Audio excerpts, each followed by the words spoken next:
رحمت و برکت و مغفرت الله شما و تمام امت محمد علیه الصلاة والسلام. گلی برایو ایرو یو روز و خیرینو ما سبای یو خیر اومه اوتا. الله ماری عالم اسلامی ری تمام انسانی ری خیر بکو انشاءالله تعالی. انا پارتی acaba çiri sebep çiu çı lazım kerdin geli brayo şuma zoni ki hayati insoni pima Adem aleyhisselam ra dest pey kerdu o hatani kıyametiz enu hayat devamken. Zira bugün büyük bir gün, bugün yüce bir gün, günlerden cuma. Ama gel gör ki 90 sene önce buradan, Piran'dan Hakk'a yükselen bir feryat var. Şeyh Said'in feryadı var. Ta Diyarbakır'a, kale önüne kadar gelen bir feryat var. İşte o feryada lebbeyk demek için, o feryada lebbeyk demek için binler, on binler, yüz binler seferber olmuş, il be il, ilçe ilçe, köy köy, mazra mazra, elhamdülillah o davayı şu mazlum coğrafyaya, şu müstezaf halka ulaştırmak için seferber olmuştur. Ve diyoruz ki ey Kale Şeyh Said, senin ruhun şad olsun. Zira torunların kalkmış, cihada, Hakka lebbeyk demiş. Tekbir!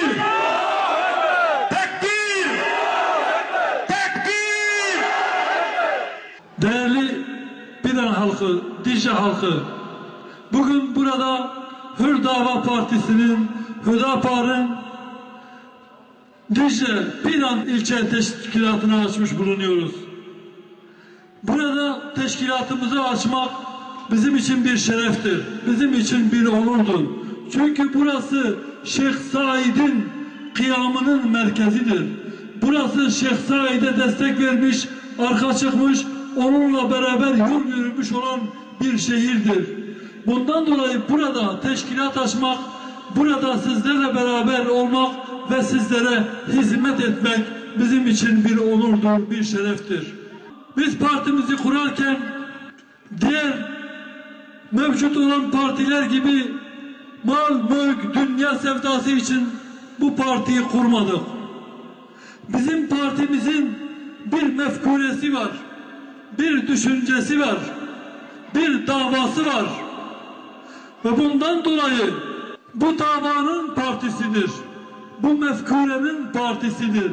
Yoksa parti davası değildir. Onlara birliği, beraberliği, barışı, huzuru nasip eyle.